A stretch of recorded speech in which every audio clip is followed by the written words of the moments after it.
it was the end of summer and you weren't feeling well. What were the symptoms that led to your initial concerns about your health? Well, started with a sore throat. After about a week, I went to the doctor, and the doctor prescribed antibiotics. 4 days later, still wasn't getting any better, so we can now rule out strep. Right?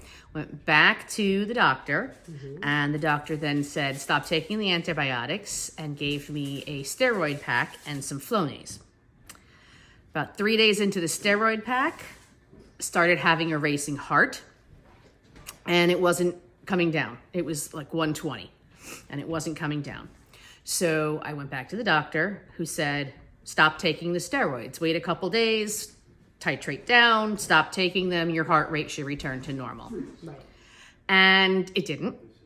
After I stopped taking them completely, I waited 30 hours, which is how long it takes for them to clear your system, and my heart rate still wasn't returning to normal. It was the middle of the night. I was having trouble sleeping. I was getting up every hour to sort of sit up and reposition myself. So that's when I woke Kevin up and asked him to take me to the emergency room. Okay, so at this point, clearly we knew something was going on. You went to the ER, tests were run, you got admitted, and eventually the doctors came in with the diagnosis of leukemia. What was your first reaction? Denial. I asked them, are they sure? How did they know that the white cell count wasn't because of the pneumonia that they diagnosed me with? I think I went through all 5 stages of grief in that one moment. I went through denial. I went through anger. How can this be happening to me? I asked stupid questions. Will I lose my hair? What a stupid question, obviously.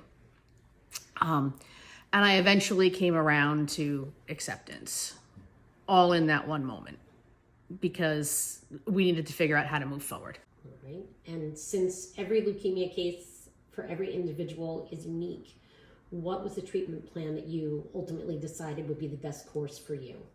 So while I was in the emergency room, they let me know that I would be staying in the hospital for 3 to 4 weeks so that they could immediately start what they call induction chemotherapy. It's called induction because its goal is to induce remission. So that is 7 days of 24-hour chemotherapy. The first 3 days, you get 2 types of chemotherapy. You get one that comes in an IV drip, and you get one that they have in a very large syringe that they push into your IV. And after 7 days, you're done with your chemotherapy, but you have to stay in the hospital because the chemotherapy drops your white cell count, drops your neutrophils, drops your platelet count and your red blood cells. So in order to support you through the recovery from that, they have to give a lot of blood product. So you have to stay in the hospital where they can monitor you for infection, for bleeding, bruising, things like that. Okay, you were able to come home after your initial treatment. What goals did you have to hit to be able to be released to come home?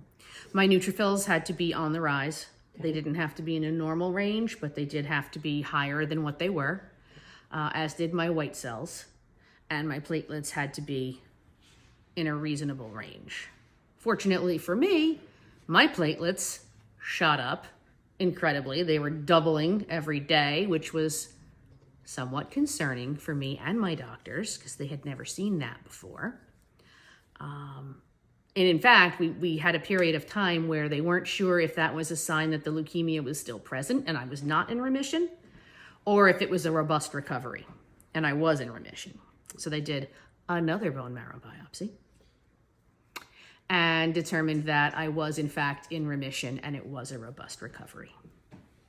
There are several types of leukemia. Which kind do you currently have? I have acute myeloid leukemia. Acute means a sudden onset. Okay. My onset was, I would say, about 2 weeks. And then the myeloid is just the type of cells. I also have a FLT3 mutation.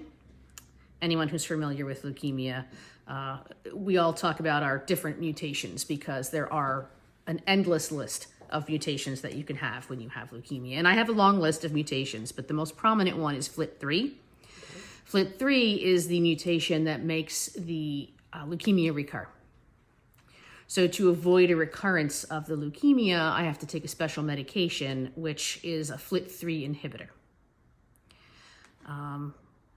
Not sure how long I'll have to take that, but that's 14 days on and 14 days off.